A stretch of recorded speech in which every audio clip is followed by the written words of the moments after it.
함께 봉독하도록 하겠습니다. 레위기 25장 8절에서 10절까지의 말씀입니다. 다 함께 일어나셔서 한 절씩 교독하도록 하겠습니다. 25장 8절에서 10절까지 세 절입니다. 제가 먼저 읽겠습니다. 너는 7 안식년을 계수할지니 이는 7년이 7번인즉 안식년 7번 동안 곧 49년이라.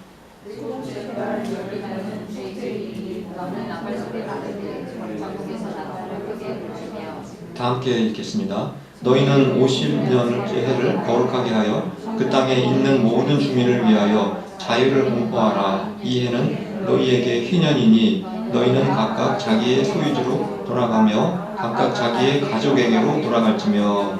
아멘. 앉아주시겠습니다. 한국에서 서울 시민들을 대상으로 가장 싫어하는 요일이 언제인지 설문조사를 했다고 합니다. 여러분은 일주일 월화수목금토일 중에서 어느 날이 가장 싫은 날인 것 같습니까? 설문조사 결과를 통계표로 작성을 했는데 잠깐 보실까요?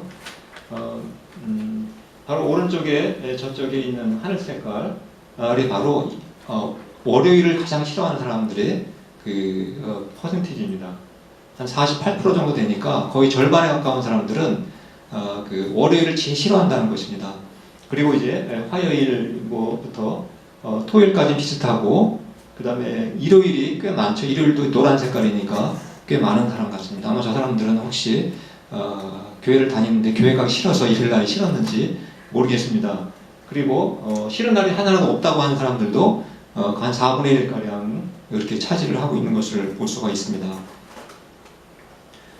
한국에서는 보통 이제 직장인들이나 그리고 학생들에게 월요병이라는 게 그런 말이 있습니다. 아마 직장을 다니셨던 분들은 아마 한 번씩 경험을 하셨을 거라고 생각이 됩니다. 월요일만 되면 피곤하고 더 피곤하고 그리고 두통이나 우울증과 같은 그런 증상들이 나타나는 것을 보통 월요병이라고 보통 그렇게 불렀습니다.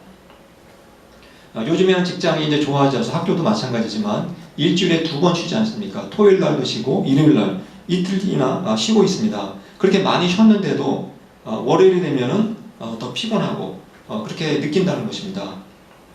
육체가 잘 쉬지 못해서 피곤하다고 생각하지는 않습니다. 충분히 쉬었을 텐데도 불구하고 피곤하게 생각하는 이유는 이 정신적으로 말하자면 우리의 마음속에 안식과 쉼을 충분히 누리지 못했기 때문이다 라고 생각할 수가 있습니다.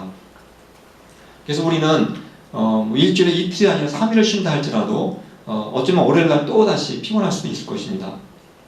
우리가 보통 쉰다는 것은 그냥 몸을 소파에 파묻고 그냥 기대어 있거나 아니면 침대에 그냥 뒹굴면서 누워있다고 해서 우리가 안식과 쉼을 누리는 것은 아니라는 사실입니다. 진정한 안식과 쉼이라는 것은 우리의 마음과 그리고 우리의 영혼에 쉼이 있을 때 그때 비로소 우리가 편안함을 느끼고 안식을 누리게 된다는 사실입니다. 그래서 예수님께서 마태복음 11장 28절에서 우리에게 아주 중요한 말씀을 하셨습니다. 너무나 유명한 말씀이죠. 제가 한번 읽어드리겠습니다. 수고하고 무거운 짐진 자들아 다 내게로 오라 내가 너희를 쉬게 하리라. 옛날 한국의 유명한 개그맨이었던 곽규석 씨가 이 말씀 때문에 회개하고 예수님을 믿고 나중에 LA에서 목회까지도 했었다고 합니다. 아무튼 굉장히 우리가 잘 알고 있는 말씀입니다. 예수님께서 피곤하고 곤고한 사람들은 다 내게로 오라고 말씀하셨습니다.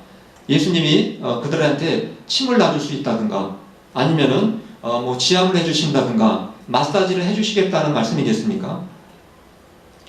예수님께로 오게 되면 정말 사람들이 육체는 피곤할지 모르지만 그 마음과 영혼에는 진정한 평안과 그리고 안식을 누릴 수 있기 때문에 예수님께서 나에게 오라 이렇게 말씀을 하신 것입니다. 그래서 우리가 비록 육체는 좀 피곤한다 할지라도 이렇게 우리 주일날 모여서 예수님을 통해서 예수님 안에서 우리가 하나님께 예배를 드릴 때 하나님은 우리의 마음과 우리의 영혼에 진정한 안식과 그리고 평안을 우리에게 공급해 주시는 것입니다. 그래서 우리가 이런 안식을 누리고 우리가 남은 일주일 동안에도 날마다 안식을 누리면서 우리가 살아갈 수 있도록 우리를 은혜를 베풀어 준다는 사실입니다. 그래서 하나님께서는 구약 성경을 읽게 되면은 안식일을 지키라 하는 말씀이 굉장히 수십 번, 수백 번 나오고 있습니다. 이렇게 바로 하나님께서는 그 안식일을 통해서 사람들에게 진정한 안식을 주시기를 원하셨기 때문에 하나님께 나와 예배드리기를 그렇게 원하셨던 것입니다. 근데 하나님은 일주일에 하루 안식일만 주신 게 아니었습니다. 하나님께서는 7년마다 한 번씩 또 안식년을 주셨다는 사실입니다. 그 안식년이라는 것은 1년부터 6년 동안은 우리가 농사를 짓고 마지막 7년째가 되는 해에는 쉬는 것을 의미합니다. 바로 레위기 25장 3절에서 5절 말씀을 제가 읽어드리도록 하겠습니다. 너는 6년 동안 그 밭에 파종하며 6년 동안 그 포도원을 가꾸어 그 소출을 거둘 것이나 7째 해에는 그 땅이 쉬어 안식하게 할지니 이는 땅의 안식년임이니라. 7년에 한 번씩은 반드시 1년 동안 땅을 쉬게 하라는 것입니다. 농사를 짓지 말라는 것이었습니다. 그러므로 땅만 쉬는 것이 아니라 농사를 짓는 농부들도 농사를 짓지 않게 되기 때문에 7년에 한 번씩은 노동을 하지 않고 그냥 쉬면서 그렇게 지내야만 했습니다. 사람도 기계가 아니기 때문에 일주일에 하루 정도 쉬어야만 우리 몸이 회복될 수 있는 것처럼 이 땅도 쉬지 않고 농사를 짓게 되면 그 땅의 지력이 떨어지게 됩니다. 땅에 그 기름기가 다 메말라가지고 농사가 잘 되지 않는다는 사실입니다. 그래서 하나님은 7년마다 한 번씩 1년 동안 땅을 쉬게 해서 그 땅으로부터 계속해서 풍성한 열매를 맺을 수 있도록 그렇게 말씀하신 것입니다. 그런데 우리가 1년에 한 번씩 농사져서 먹고 사는 건데 1년 동안 농사를 짓지 않으면 우리 몸은 일을 안 하니까 편할지 모르지만 이 먹고 사는 문제가 얼마나 걱정이 되었겠습니까? 얼마나 불안했을 것입니다. 그래서 백성들이 하나님께 질문을 하게 됩니다. 그 질문의 내용이 레위기 25장 20절에 기록되어 있습니다. 제가 한번 읽어드리겠습니다. 만일 너희가 말하기를 우리가 만일 7째 해에 심지도 못하고 소출을 거두지도 못하면 우리가 무엇을 먹으리오 하겠으나 1년 동안 농사를 짓지 않고 어떻게 우리가 먹고 살 수 있겠습니까? 라고 하나님께 만약에 질문을 한다면 그 질문에 했을 때 내용인 것입니다. 이러한 그 사람들의 질문에 대해서 하나님의 답변이 기록되어 있습니다. 레위기 25장 21절에 기록되어 있습니다. 하나님은 어떻게 대답을 하셨는지 제가 한번 읽겠습니다. 내가 명령하여 6째 해에 내 복을 너희에게 주어 그 소출이 3년 동안 쓰기에 족하게 하리라. 정말 하나님의 그 약속을 믿고 그 약속을 지키려고 노력을 하게 되면 하나님께서 6년째가 됐을 때에는 3년 동안 먹고 남을 만큼 풍성한 열매를, 곡식을 수확할 수 있게 해주겠다 이렇게 약속을 하신 것입니다. 그래서 정말 안식년을 지키려면은 이런 하나님의 그 약속에 대한 믿음이 없이는 절대로 정말 지킬 수가 없는 그런 명령이라는 것을 우리가 알 수가 있게 됩니다. 일주일에 하루가 아니라 1년 내내 쉬어야만 되는 것이었기 때문에 이것은 그렇게 간단한 문제가 아니었습니다. 그런데 안식년에 농사를 짓지 않더라도 이미 그 땅에는 씨앗들이 뿌려져 있기 때문에 저절로 열매가 나올 수가 있습니다. 저절로 곡식이 맺혀질 수가 있습니다. 그럴 때 나는 노동을 1년 동안 하지 않았는데도 불구하고 땅에 여기저기 군데군데에서 곡식이 나온다는 사실입니다. 이 곡식은 어떻게 처리를 해야 되겠습니까? 그 곡식은 저절로 나온 곡식인데 이 곡식은 주인이 가져가는 것이 아니라 다른 사람들이 와서 그것을 먹을 수가 있었습니다. 바로 레위기 25장 6절과 7절 말씀을 한번 보시겠습니다. 안식년의 소출은 너희가 먹을 것이니 너와 네 남종과 네 여종과 네 품꾼과 너와 함께 거류하는 자들과 네 가축과 네 땅에 있는 들짐승들이 다 그 소출로 먹을 것을 삼을지니라. 땅에서 저절로 7년째가 됐을 때 저절로 나온 곡식들이 분명히 있었을 것입니다. 그러한 곡식들은 그 땅의 주인뿐만 아니라 그 땅 주변에 살던 사람들 또는 일꾼들 누구나 막론하고 힘이 없고 연약한 가난한 사람들은 누구든지 와서 그 곡식을 열매를 마음대로 가져갈 수 있었고 먹을 수가 있었습니다. 그리고 또 들짐승마저도 짐승도 와서 실컷 먹을 수가 있었습니다. 요즘 같으면 이런 일이 가능하겠습니까? 내 땅에서 아무리 저절로 나왔던 열매를 할지라도 누가 와서 그것을 먹으려고 한다면 막대기로 때려서라도 쫓아냈을 것이고 동물은 더군다나 쫓아내서 더 했을 것입니다. 근데 이 당시에는 이렇게 안식년이 되면은 바로 가난한 사람들이 와서 마음껏 가지고 갈 수 있도록 그렇게 허락을 했다는 사실입니다. 우리가 이런 안식년 제도를 통해서 알 수 있는 것은 바로 땅의 진정한 소유자는 바로 내가 아니라 바로 하나님이라고 하는 사실을 백성들로 하여금 가르쳐 주시기 위해서 이러한 안식년 제도를 만드신 것이었습니다. 그래서 백성들은 이렇게 농사를 지으면서 안식년이 될 때 농사를 짓지 않고 사람들이 마음껏 와서 먹는 것을 보면서 자기가 스스로 지나친 물질에 대한 욕심에 붙잡혀 살지 않도록 하나님께서 그렇게 만들어 주신 것입니다. 그리고 아무리 내가 부자라 할지라도 가난한 사람들과 배려하고 함께 나누며 살 수 있도록 그러한 것들을 실천할 수 있도록 그렇게 배려해 주셨다는 사실입니다. 근데 우리가 이제 그 농사를 짓고 또 생활을 하고 이제 삶을 살다 보면은 여러 가지 일들이 발생하게 됩니다. 우여곡절을 겪게 됩니다. 어떤 사람들은 집안에 이제 병이 걸려서 치료를 해야 되는 가족이 생길 수가 있게 됩니다. 그렇다면 대부분 병원비가 얼마나 많이 들겠습니까? 그래서 병원비가 많다 보면 누군가에게 돈을 빌려야 할 때가 생길 수가 있습니다. 제가 아는 사람 중에서도 옛날 직장 다닐 때 그 아버지가 이제 암에 걸렸는데 그 당시에 보험이 없어가지고 그분이 집이 세 채나 있었는데 결국 집을 세 채를 다 팔아야만 그 병원비를 할 수 있는 그런 일들이 있었습니다. 예전에는 그런 일들이 참 많았습니다. 그래서 옛날에도 이 구약시대 때에도 빚이 너무 많게 되면 결국은 그 빚을 갚을 수가 없기 때문에 자기가 그 농사를 짓던 그 땅을 팔아야만 빚을 갚을 수 있는 경우가 있었습니다. 그리고 땅을 팔고 나면 그 당시에는 농사를 짓고 살아야 되기 때문에 결국엔 자기가 다른 사람의 농장에 가서 품꾼으로 이제 인플로이가 돼가지고 일을 해야만 하는 상황이 발생을 하게 되었습니다. 그리고 더 심해지면 남의 집에 가서 이제 종살이를 하거나 노예로 살아야만 빚의 문제를 해결할 수 있는 경우도 있었습니다. 아무튼 이제 땅을 팔고 나면 농사를 지을 수가 없기 때문에 이제는 그 비참하게 살아갈 수 있는 경우도 참 많았습니다. 근데 이런 일이 자꾸 반복이 되다 보면 어떤 현상이 벌어지겠습니까? 아무런 일도 없고 편안하게 살던 사람들은 점점 부자가 될 것이고 그리고 힘든 일을 겪는 사람들은 갈수록 더 가난해지게 될 것입니다. 이것을 요즘 말로 표현한다면 빈부의 격차가 정말 심해졌을 것입니다. 그래서 부자는 더 부자가 되고 가난한 사람은 더 가난하게 되는 이 사회적인 불평등 문제가 아주 심각하게 되었다는 사실입니다. 요즘에도 마찬가지 아닙니까? 미국에서도 단 1%의 사람들이 어마어마한 부를 가지고 있기 때문에 나머지 99%의 사람들은 그 사람들보다 훨씬 가난하게 그리고 비참하게 살아가는 사람들이 많다는 것을 우리가 이미 알고 있습니다. 그래서 사람들이 똑같은 인간으로 태어났으면서도 어떤 사람들은 호의호식하며 사는 사람도 있지만 또 어떤 사람들은 인간 대접을 전혀 받지 못하고 비참하게 살아가는 사람도 많았다는 사실입니다. 근데 하나님께서는 이렇게 사람이 사람으로 태어나서 비참하게 살아가면서 그리고 그 인간 대접을 받지 못하고 불평등하게 살아가는 이러한 그 사회를 아주 심각하게 생각하셨다는 사실입니다. 하나님은 모든 사람들이 사람으로 태어나서 최소한 인간다운 삶을 살아갈 수 있기를 원하셨다는 사실입니다. 바로 그러한 근본적인 문제를 해결하는 데 있어서 안식년 제도만 가지고 부족했다는 것입니다.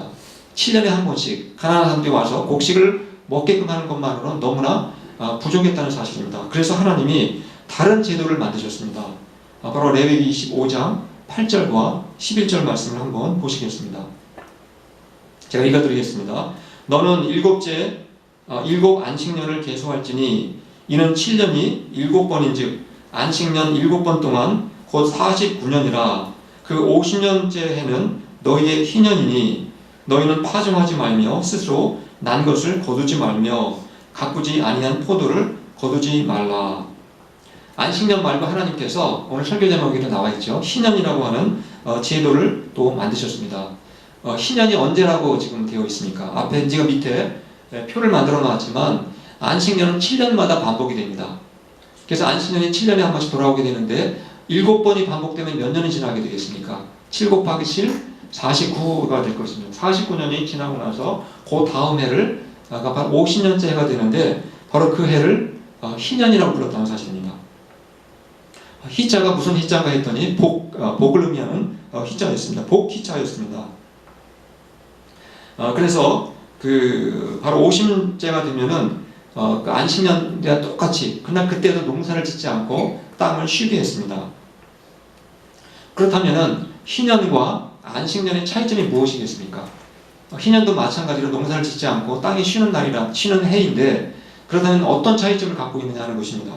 그 차이점에 관한 말씀이 바로 레위기 25장 10절에 기록되어 있습니다. 우리 한번 이 중요한 말씀이기 때문에 우리 한번 레위기 25장 10절 말씀을 다 같이 한번 읽어보도록 하겠습니다. 시작. 너희는 50년째 해를 거룩하게 하여 그 땅에 있는 모든 주민을 위하여 자유를 공포하라. 이 해는 너희에게 희년이니 너희는 각각 자기의 소유지로 돌아가며 각각 자기의 가족에게로 돌아갈지며. 그동안에 이제 가족 중에 병이 생겨가지고 병원비를 마련하기 위해서 할 수 없이 땅과 집을 팔았던 사람이 있었을 것입니다. 그러나 그 집을 산 사람은 이제 50년째가 되면은 무조건 원래 원주인에게 그걸 다 되돌려 주어야만 하는 것이었습니다. 그냥 공짜로 돈을 받지 않고 되돌려 주어야만 했습니다. 또 자식을 교육시키기 위해서 땅을 팔았던 사람들이 있었다면 역시 그 땅 주인은 원래 주인한테 그 땅을 도로 반납을 해야만 했습니다. 근데 바로 희년에 이러한 일이 있었는데 땅과 집만 되돌려주는 것이 아니었습니다. 방금 읽은 말씀을 보시면 땅이 없어서 자기의 몸을 품꾼으로 팔았던 사람들, 그리고 종이 되었던 사람들도 다 자유를 맡게 되고 자기의 고향으로 돌아갈 수가 있었고 자기의 가족에게로 다 돌려 보내야만 했습니다. 그럼 50년이 될 때마다 이 사회에 어떤 현상이 벌어졌겠습니까? 이제 50년째가 되면은 그동안에는 빈부의 격차가 심했었는데 50년째가 되게 되면 이제는 특별히 큰 부자도 없고 특별히 가난한 사람도 없게 된다는 사실입니다. 누구나 원래 자기의 땅을 갖고 있기 때문에 이제 그나마 누구나 다 인간다운 삶을 살아갈 수가 있게 된다는 사실입니다. 바로 이러한 일들이 50년마다 일어났습니다. 해년이 될 때마다 이런 일들이 발생을 했다는 사실입니다. 그래서 이스라엘에서는 기본적으로 이 부가 세습이 될 수가 없었습니다. 내가 아무리 큰 부자라 할지라도 그걸 다 자기 아들에게 또 딸에게 물려줄 수가 없었습니다. 왜냐하면 원래 주인한테 다 되돌려 주어야 했기 때문에 부의 세습이라든가 또 가난의 세습도 이루어지지 않았습니다. 내가 부모가 아무리 가난했다 할지라도 자식은 다시 원래 인간다운 삶을 살아갈 수 있는 이렇게 좋은 제도를 이스라엘이 가지고 있었습니다. 오늘날 이런 제도가 있으면 얼마나 좋겠습니까? 그럼 99%, 1% 이런 얘기가 아마 나오지 않았을지도 모르겠습니다. 그런데 이제 희년이 이제 지나고 세월이 흐르게 되면 또 어떤 현상이 벌어지겠습니까? 또 여러 가지 아픈 사람도 있을 테고 또 집을 팔아야 되는 사람, 땅을 팔아야 되는 사람이 또 생길 것입니다. 그러다 보니까 또 세월이 흐르다 보면 또 빈부의 격차가 생기게 되는 것입니다. 그래서 어떤 사람들은 또다시 또 부자가 되는 사람이 있었을 것입니다. 또 어떤 사람들은 계속해서 또 가난하게 되는 사람들도 분명히 생겼을 것입니다. 그러나 우리가 여기 생각해 볼 수 있는 것은 이 희년이라고 하는 제도가 있었기 때문에 아무리 큰 부자라 할지라도 자기가 가진 재산을 자랑하지 않게 된다는 사실입니다. 왜 그렇겠습니까? 언젠가는 다시 50년째가 되면 되돌려줘야 되기 때문에 내가 부자라고 해서 내가 재산이 많다고 해서 자랑하거나 교만할 수가 없다는 사실입니다. 그리고 물질의 노예로 살지 않게 되는 그러한 일들이 생겼을 것입니다. 또 어떤 사람은 어쩔 수 없이 이제 가난하게 되었을 것입니다. 그러나 희년제도가 있었기 때문에 아무리 가난하게 되었다 할지라도 낙심하거나 절망하지 않았다는 사실입니다. 왜냐하면 희년이 돌아오게 되면 잃어버렸던 그 땅을 되찾게 되고 집을 되찾게 되고 사람을 되찾게 되기 때문에 희망이 있었기 때문에 그들은 낙심하지 않을 수가 있었습니다.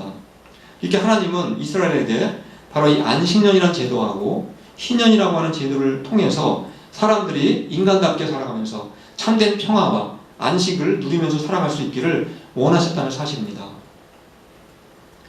근데 이렇게 안식년은 몇 년마다 반복된다고 했습니까? 7년마다 반복이 된다고 했죠. 그리고 희년은 50년마다 반복이 된다고 했습니다. 왜 이렇게 자꾸 반복이 되어야 하는 것입니까? 그것은 당연히 또다시 부자가 생기고 또다시 가난한 자가 생기고 이렇게 그 인간의 삶이라는 사회라는 것은 불완전하고 완전하지 않기 때문에 계속 이렇게 반복될 수밖에 없었다는 사실입니다. 마찬가지인 것 같습니다. 우리가 이 땅에 살면서 우리가 잃었던 땅을 혹시 되찾고 또 빼앗긴 집을 되찾고 또 내가 가난하게 살다가 부자가 되었다 할지라도 잠시 기쁨이 찾아올 수는 있겠지만 그 평안과 안식을 영원히 누릴 수는 없다는 사실입니다. 이 땅에서는 우리가 누리는 안식이 이 세월이 흐르고 또 환경이 바뀌게 되면 그 기쁨과 평안이 또다시 사라질 수가 있다는 사실입니다. 우리가 세월이 흐르고 또 아무리 환경이 바뀔지라도 변함이 없는 안식과 변함이 없는 그 참된 평안을 누리며 살아가려면 우리에게 필요한 것이 무엇이라고 생각하십니까? 예수님께서는 왜 인간이 기본적으로 가진 것이 많든 또 가진 것이 많아도 적어도 사람들은 왜 참된 안식과 참된 평안을 정말 깊이 누리지 못하는가에 대한 근본적인 이유를 우리에게 말씀해 주셨습니다. 바로 요한복음 8장 34절의 말씀입니다. 제가 읽어드리겠습니다. 예수께서 대답하시되 진실로 진실로 너희에게 이르노니 죄를 범하는 자마다 죄의 종이라. 사람들이 참된 안식 또 참된 평안을 누리지 못하는 가장 근본적이고 핵심적인 이유는 물질이 많고 적고가 아니라 죄의 종으로 살아가고 있기 때문이라고 이렇게 말씀을 하셨습니다. 사람들이 진정한 안식과 평안을 누리지 못하는 이유는 나에게 땅이 있느냐 없느냐, 나에게 집이 있느냐 없느냐, 돈이 많으냐 적으냐와는 사실상 관계가 없다는 것입니다. 우리가 이스라엘 역사를 알게 되면 이스라엘 사람들이 400년 동안 애굽에서 노예살이, 종살이를 한 적이 있었습니다. 그때 그들은 아무런 안식과 평화를 경험할 수가 없었습니다. 우리가 출애굽기를 초반에 읽어보시면 아시겠지만 어린아이가 태어나면은 애굽 사람들이 그 이스라엘 사람들의 아들을 전부 다 나일강에 던져서 죽였습니다. 그러니까 그들은 항상 언제 죽을지 모르는 공포감 속에서, 두려움 속에서 살았습니다.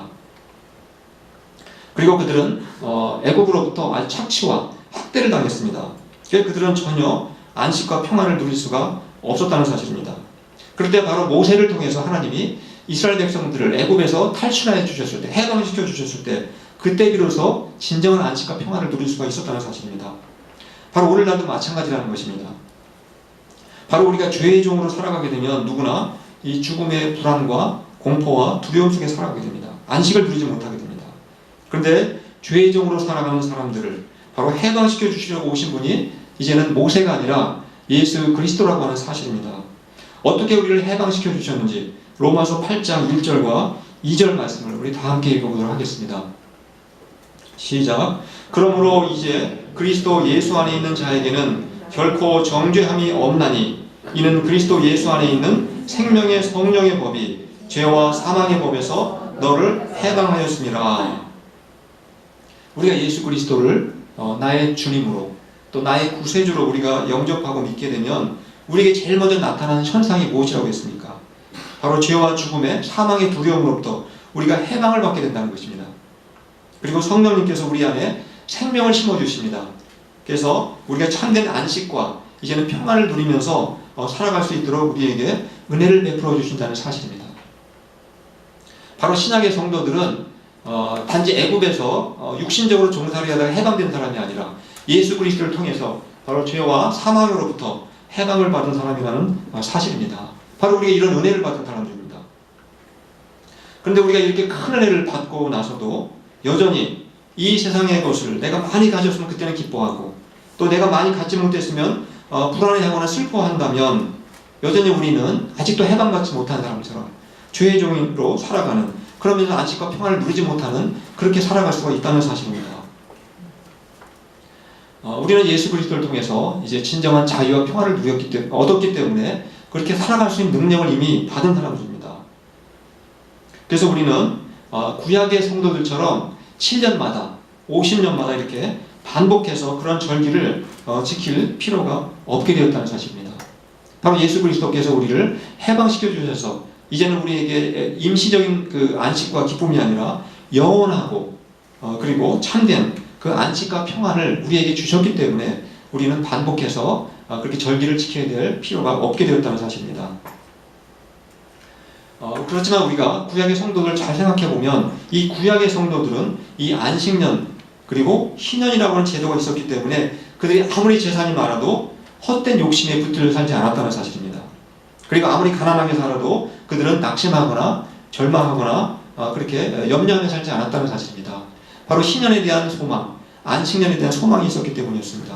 그렇다면 우리는 예수 그리스도를 통해서 이제는 죄의 종으로부터 해방된 신약의 성도들은 구약의 성도들보다 우리가 더 큰 안식과 평안을 누리면서 살아야 되지 않겠습니까? 구약의 성도들은 모든 재산은 내 소유가 아니라 다 하나님의 소유라고 그렇게 생각하며 살았습니다. 그리고 자신에게 임시로 맡겨주신 것이다. 그래서 그들은 청지기 의식을 가지고 살았습니다. 그 욕심에 노예가 되지 않으며 살아갈 수가 있었습니다. 우리 신약의 성도들도 이 땅에서 잠시 있다가 사라질 것들에 우리가 너무 연연해하거나 또 우리가 미련을 두거나 또 근심 걱정에 빠지거나 욕심에 붙들려 살지 않도록 하기 위해서 우리가 부단히 노력하고 그리고 깨어 있어야만 하는 것입니다. 또 하나 구약의 성도들은 비록 불완전한 제도 속에 살았지만 그들은 안식년과 희년을 통해서 정말 연약하고 그리고 가난한 이웃들을 배려할 줄 알았고 나눔을 실천할 줄 알았다는 사실입니다.